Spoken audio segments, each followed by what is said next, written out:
delighted to have you on yet another edition of Siasa Brigade Show, Kenya's top show on matters, politics and governance, hosted by yours truly, Richard Mwenje. And as usual, I'm truly delighted and honored to have you on board. Now today we're talking about a plethora of issues in the world of politics and governance, but the main subject or theme for the day is we are looking at whether it is a case of extreme arrogance from leaders as they comment on strategic and very crucial public policy issues, and what danger lies in their sentiments and commentary on those issues that really touch on the lives of Kenyans at large. That is our conversation today, and to help me bring home that particular subject is none other than East Africa's renowned public scholar and Kenya's most sought after political analyst, the first of his name, Herman Manyora. Thank you, Richard. You're looking good as usual. Oh. Aging like fine wine. Which age? We are young people. Young people? Yeah, very young people. All right, then. That off the way. You know how old Biden is? Older than me by how many years? But he can still do the job. Enough years for you to get a child and the child gets married. But sir, I mean, we have seen that political temperatures sort of soaring by the day, and also a lot of public outroar following the sentiments by thought leaders, Council of Economic Advisors head, that is Devin D, economist, and also the CS for Trade, Moses Kuria. And let's start with Devin D, and he has just trashed the claims from the citizens that we are undergoing economic hardships, and he made sentiments over the fuel and said we are where we are as a nation because of poor economic decisions. And he says he doesn't owe anyone empathy, not the taxpayers, not anyone. Would you say, what could be the danger of literally a thought leader or someone in charge talking down on the people? What is the danger in that? The inevitable happens. They are swept out of power. It does not matter when, does not matter how long. It doesn't even matter in what style, but the end is the same. The end is the same. Throughout history. Throughout history. What people remember is Maria Antoinette, wife to King Louis XVI in France during the French Revolution. That's what people remember. But these things are playing out everywhere throughout history. Could it then be that it is a case of feeling so extremely indispensable that a person of the stage of Devin D or even Moses Kuria can come forth and make such sentiments? It is called impunity. Impunity. It is called impunity. It brews in a certain pot. These things you call breakfast, I think I sent you to represent one of them. Yeah. Annual breakfast. Annual prayer breakfast. Prayer breakfast. At Kasaran. No, Safari Park Hotel. Safari Park near Kasaran. Sure. Almost all the time. Yeah, true. The chief guest in one of those events was Mzungu from the UK. He had been a minister, but what's more, he had been to jail. Jail. And he was now a born-again Christian. So you're speaking to them as all these things. One, as a born-again Christian. Two, as a former powerful person in the UK as a minister. And three, as a person who has been imprisoned. And he was trying to explain to them what impunity is and how it develops. I don't think they were following what he was saying. They were looking at the food there. They were not listening to that man. That Mzungu chap told them, when I became a small junior minister, then minister, things began happening. I began feeling there's nothing I can do. I do this, nothing happens, I do this. It gets to a point where you think you are a god. And that's what is called impunity. It gets to a point where you feel you owe it to nobody. An explanation. You are the law unto yourself. You are law itself, actually. You are God. And that's why a fable, a story is told in ancient times. Whether it's Egypt or Greece, I can't quite remember, one of the two. In which a king realized that when you become a king, people sing songs around you, quote poets, and you go to sleep. They block you from seeing reality. You live in your country, for example, like African presidents like Chinua Achebe said in The Trouble with Nigeria, that African presidents live in Africa, but they are not in Africa. They don't know what's going on. Because anytime the president leaves, all the potholes are filled. All the buildings are painted. Everything works. So he doesn't know his country. That you are shielded from seeing your country. Blindfolded. Blindfolded. So, when you are in power, like this king, he knew there was the danger that you could think you are a god. That's impunity. You know what he did? He employed somebody to be sitting next to him. Hapa nyuma. Unaonanga wale watu nakanga karibu na wakubwa ADC. ADC, whatever, AD camp. AD camp, yeah. Pale. Every time when I remind you are not a god. All the time, after 5 minutes, you are not a god. That was his work. It's called impunity. So don't blame these fellows you see. But why does impunity eat certain people and not others? Waswahili wanasema kichwa cha kuku hakistahili kilemba. Come again, kichwa cha kuku? Kichwa cha kuku hakistahili kilemba. You can't wrap a turbine on the head of a chicken. Of a chicken. It is too small. So these are people with small heads. They have no capacity. And it plays out everywhere. You get a teacher somewhere. Okay? Sure. I've said. Perhaps even a good teacher. A good teacher, okay? And even a good human being, perhaps. Then you make him a headmaster of a school, primary school, or a principal. These days they like being called principals of a secondary school. The man you used to know changes. And Michelle Obama said it in her book, Becoming. What does she say? The president doesn't make you something. It reveals who you are. When you get power, power reveals who you actually are. We don't know you until you have some power. Poverty humbles. You don't know your friend until he gets money. Then you know your friend. Kumbe unajua huko anajua huyu mtu. Kumbe ni nyang'ao. Because he has gotten some sense of power and influence. Yes. So these people are who they are. Most of them do not have the capacity for big things. They are good people. Some of them are my friends. If you sit with these people, they are very good people. Oh, I have been with these people on TV and elsewhere, social places. Make no mistake. I know them. We have tumekula kuku kienyeji boil. Tumekunywa soda pamoja. Mursik. I know some of these people are good people. But they don't have the capacity for big things. It was never in their arena that they could head such things. We are spoiling good people by giving them jobs that they can't handle. It's our mistake. It is our mistake. Yeah, you get a man who cannot be a primary school, a school head, a school principal, and you make him a vice chancellor of a university. You are spoiling him. He can't handle that bigness. You've seen. No, the viewer might think I'm joking, but let me try to explain to you. Have you seen sportsmen getting big money and getting spoiled? Amo Jona? Wanaharibika. They can't handle big money. Not everybody can handle success. The magnitude of success. That's why you see celebrities, when they fall down. Somebody who had issues, he used to be a celebrity. He went fundraising. People told him off. People said, you never used to greet anybody. Why do you want us to raise money for you? They are not necessarily bad people.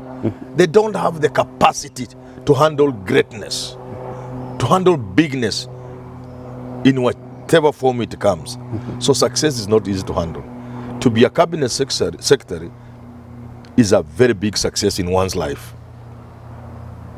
To go to the level of a cabinet secretary, to serve your country at that level, is not just blessing from God, but it's also a big thing for which you must forever be grateful. Very well. It should humble you. Instead of humbling these people, what do they make them? They make them think that the world belongs to them. I used to read these books every young chap read during our days, and that's why we speak some good English. James Hadley Chess. A guy says, with so much money, they are trying to share money among themselves. So one is telling the other, wacha turushe wengine.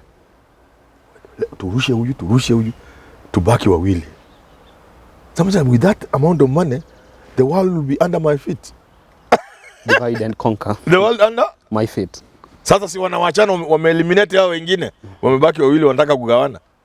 Alafu mmoja naye anasema, hii pesa yote tusipogawana nibaki naye. The world will not only be under my foot or feet, but in my pocket. Imagine the world in your pocket. You see that kind of thinking? Yeah, sure. Ndio inasumbua watu. Ndio inasumbua. Talking of which, we have seen also Moses Kuria trade CS trash the uproar from the public over the rising palm prices, saying, go ahead and dig your own wells. Yeah, that's impunity. That is impunity. Just recently, we've seen a trade delegation from Kenya to the US being headed by economic advisor Adan Mohamed. Yes. From where you sit as your footnote, is it that CS Moses Kuria is too blindfolded to smell the coffee? Because many people assume that maybe the government is actually trying to groom his successor, all thanks to his arrogant speeches and remarks. I suspect that these people who became ministers had been promised by Ruto. And whatever deal there was between them, you help me, I'll make you a minister, you do this, I'll give you a minister, whatever it is, held the whole, may be holding the president's hand in acting. And they may know. Or it might just be as well, he trusts them and he doesn't see anything wrong. Remember, like Uhuru Kenyatta, there are people who not only slept on the job, but began snoring in public. Stealing money for Olympics and everything, and we thought Uhuru would sack them. He didn't sack them. Now these ones are vomiting on our feet. You would expect the president will do something he's not. So maybe they are so comfortable in the knowledge that the president can't do anything to them. That's it. So that leaves an ordinary, a thinking Kenyan like me asking, what deal is there between them? Or is he like Uhuru Kenyatta? Because Uhuru Kenyatta was like, people just talk about people, and you can see they are useless ministers. They are demonstrating themselves. But Uhuru was just there, he never sacked any of them. Very well. When it came to acting, where he had to act, he made them ambassadors, some of them. Transferring incompetency. In the process, you could have one who was competent. Kina Mailu, they were good guys, but they were taken to I don't know where, Switzerland. Those are competent people. But a host of them, including one or two women here and there, another useless man here and there, we don't want to mention them. Very well. Yeah. But your point has been noted. Then again, and you're a wise person and you're an elderly person, and they say when the hyena actually wants to eat its children, it first accuses them of smelling like sheep. Yes. We've seen DP Rigathi Gachagua come forth and dismiss sentiments by Devin D and Moses Kuria, saying they do not talk of government, they do not assert government's position on the key concerns of the Kenyans. But it is the same Rigathi Gachagua who oftentimes has been called by many master of arrogance, all thanks to how he comments on particular issues of interest to the nation. Would you then say it is a case of doublespeak from the DP himself? He should first work within himself before he can go on Devin D and Moses Kuria? Be the first on the list. If you are sanctioning, people should be the first on the list before you go to Moses Kuria and David Ndi. Before you even talk of the doublespeak, don't you see how crazy it sounds? A deputy president saying a member of the cabinet does not speak for government. What does that mean? How? Just how? DP telling us when a minister speaks, he's not speaking on behalf of government. What are we talking about? What government are we really having in this country? If a CS is not speaking on behalf of government, who is? A CS is not, I've told Kenyan leaders, and I like advising them, sometimes even warning them. I tell a member of parliament, you may be a very useless person, but people have elected you. But you must know one thing. You are a big person in this country. Your pronouncements, your actions will affect generations to come. Because if you are a member of parliament, forget about a minister. A minister is too high there. Even before you go that high, hapa tu chini kwa MP. Even an MCA. An MCA is in the top 3,000 leaders in this country. When you assemble Kenya together and say, we want the top Kenyans whose decisions and pronouncements and actions will affect Kenya for 100 years. Tuwapeleke Nyayo Stadium. After 3,000, we close the gate. An MCA will be inside there. Sisi tutakuwa nje, MCA atakuwa ndani. The top surgeon, a man who opens your head, removes your brain, removes blood clot, na arudisha afunge, atakuwa kwa hiyo stadium ya Nyayo Stadium, atakuwa nje. MCA atakuwa ndani. So I keep reminding these people to know they are important big people. History has placed responsibility before them. Children yet to be born will be affected by their decisions today. So when you have people the caliber we are now having, you know, it's painful. It is. It's painful being a Kenyan. It is painful to listen to a deputy president tell us that a minister does not speak for government. That the head of the economic, whatever it's called, Council of Advisors. Yes, doesn't speak for government. And that they do not owe anyone empathy. Excuse me? What country are we living in? That's why I'm saying there was a country. There was a country. There was a country. Every city. But whatever is left of what was Kenya is still too good to go down. Let's do everything we can. First, to maintain the little we are left with, and then embark on making it what it should be. Very well. Correct. In the interest of time, before we take the show to a wrap, any sitting administration has a role to inspire a sense of hope and confidence that the future is going to bring forth good tidings in the way of the citizens. But if you look at this administration this far, 1 year into office, and especially statements coming from DP Gachagua, a number of strategic cabinet secretaries in this administration, would you then say, on a score of 1 to 10, 10 being the highest, how far have they fared on in terms of just instilling a sense of hope and a sense of better tidings are going to be ahead? If you are grading them on the basis of what they have done so far, you could give them 3, 4, 40%, which could be a pass or not a very bad fail, a fail but not very bad, or just a pass, depending on the grading system. But if you are talking about hope, they score 0. 0, absolutely 0. I tweeted yesterday, I said, President Ruto is a lucky man. In fact, God is with him. Because it's surprising that many people still believe in him, still believe that something good will come out of this mess. There's light at the end of the tunnel. Yet, yes. That is surprising. So Ruto is a lucky man. He's a lucky. Oh, the president is a lucky man. God is with him. Under similar circumstances, the nation would be down? Oh, the president will have been chased out of town. So he's a lucky man. When he goes somewhere, you see people crying and clapping for him. Happy to see him. Commissioning as projects. They go home to sleep hungry. I think he's a lucky guy. And God is with him. So in terms of hope, they have done 0 to create hope. But somehow there is a significant number of Kenyans who still believe there is a tomorrow. These guys have done nothing to create it. The people are believing in a tomorrow, not because these guys have created. That's why I'm giving them 0 in terms of creating hope. But they are lucky people are creating hope themselves. On their behalf. Yes.